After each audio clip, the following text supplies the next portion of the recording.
It's life prepper here, and this here for me is the 7 stages of prepping.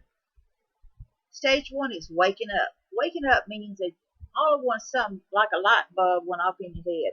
Whatever reason, whether it was Mother Nature or something you've seen on the news or something happened in your family, you wake up and say, "Whoa, I need to change my lifestyle." And you go in there and you start taking a look at your cabinets and look at what kind of food you have. You're like, that won't take care of me.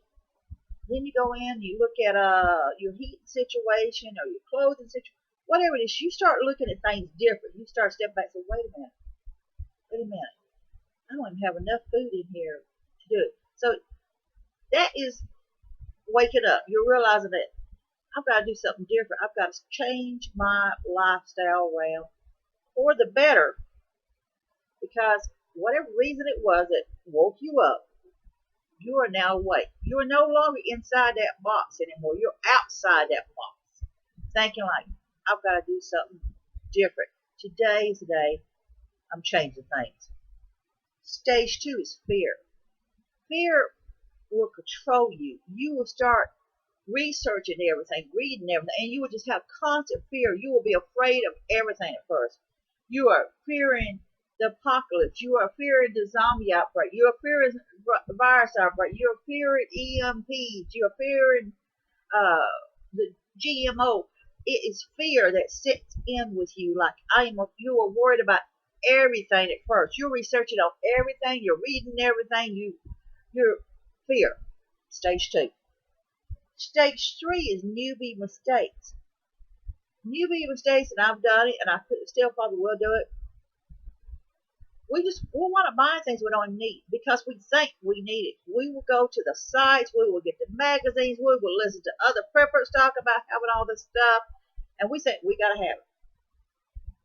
So we are buying all this stuff that we do not need. You don't need 20 of this when you only need 2 of them in a situation. You don't need 100 of this when you may only need 10 of them. So you're buying all this stuff because you're getting paranoid. The fear is there. The newbie mistake is there. All this ties in. The waking up and the fear goes in with the newbie mistakes. And then one day you're going to say, whoa, wait a minute. I don't need all that. Number 4 is prepping. Prep and learning what you need to prep. You know, step back and saying, okay, I need to prep for food. I need to prep for water. It depends on the area you live in. Depends on what you need to prep on. If you live in a tropical climate area or islands, even though it may be warm there all the time, do you have socks? Do you have a coat or something in there? Do you have any kind of winter stuff in there? Just in case you may someday need it. You may not never need it, but do you have it? I'm just saying for example. Do you have a place where you can go to higher ground? Do you have supplies in waterproof containers or whatever? It's just little things like that. Do I have things in waterproof containers? No, I'm pretty guilty of that. I don't. But it also depends on the area you're living in. What area you have, where do you get fresh water? What can you get? Do you live in cold areas? Do you live in warm areas? Do you live in the dry areas? You prep more for that area and what you need in that particular area in order for you to survive. Change of friends and family. You're going to lose friends and you're going to lose family members that's just not going to want to come around you. You have become a prepper. Taboo. Out of around 400 million people in America, and I'm rounding the number up because I know the number is lower than that. It used to be like 380 million. Now they're saying it's like 320 million or something like that now, or whatever. But round it up to 400 million people, and you only got an estimate of maybe 3 million people prep, but that's not a very large number when you think about it. But you have become part of the prepping community. So that there means a lot of your friends and family don't understand you anymore. You've changed. You don't think like they do. You don't want to go out to the clubs and get drunk every night anymore. You don't want to go out and do this anymore like you used to. You've changed. Your perspectives change. You're not into buying the latest gadget all the time with them like you used to be or whatever. Your lifestyle has changed. You've started changing the way you look at things. Maybe the way you're eating, maybe the way you're drinking stuff, maybe whatever. There's a number of reasons your life has changed. So because of that, your friends start to kind of drift away in some ways. You don't see your friends quite as much. The same way with the family. It happens both ways. Number 6 is a what if. What if? What if this happened and what if that happened? What if? We don't know when or if things happen. Little things happen every day. SHTF happens every day, little small amount. So you are looking at the what if factor. What if it does happen? What if? Doesn't mean you got to go out there and buy everything. No, it just means a what if thing, because what if this happens?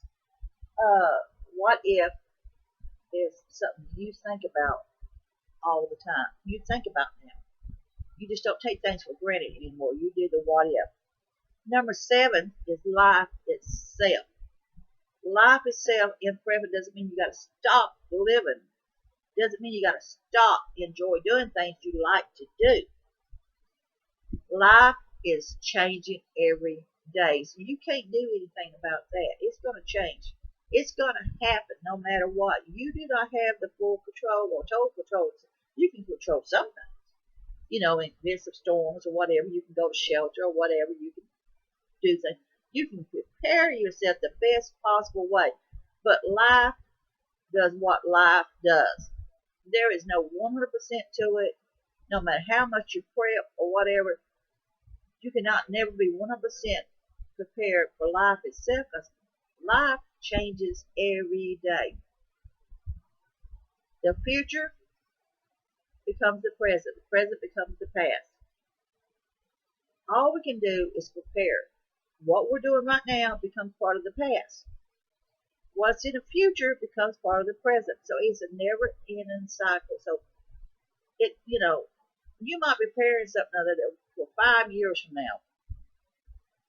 And 5 years from now, that day comes.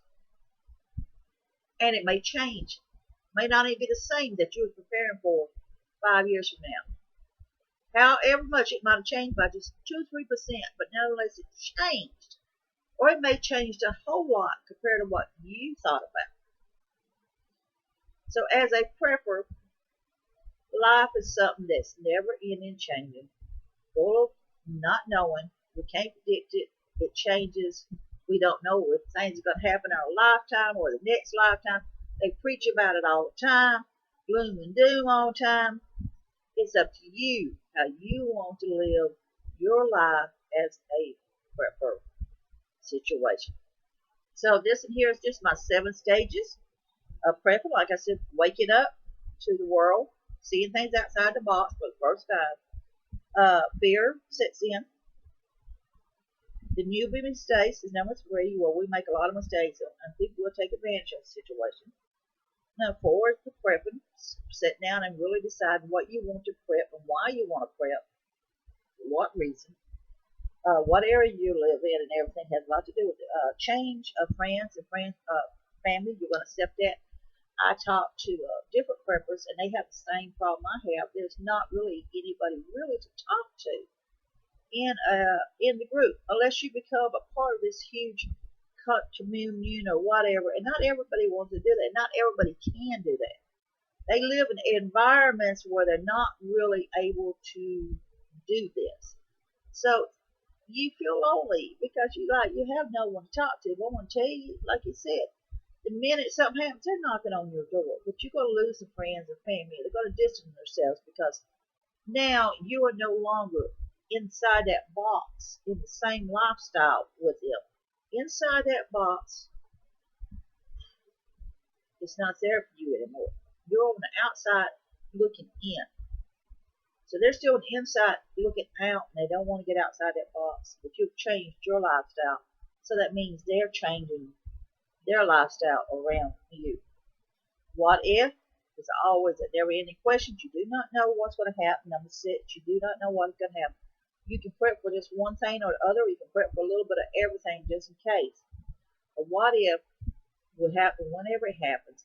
And we cannot have control over. We can have some control on some things, but a lot of things we cannot have control over, and it's going to do what it wants to do. And number seven, of course, is life, and dependent upon you as a prepper, how you want to live your life, and not let it get too extreme away with you, and how it affects you in an overall health, your life, your friends, your family, how it affects everything around you. So this is Live Prepper here with the 7 reasons of prepping, stages of prepping. I said number 1, waking up. Number 2 is fear. Number 3 is newbie mistakes. Number 4 is prepping. 5 is change of friends and family. Number 6 is a what if. And number 7 is life. Something to think about, isn't it? So this is Live Prepper here. I want you to be safe, be happy. Bless you all.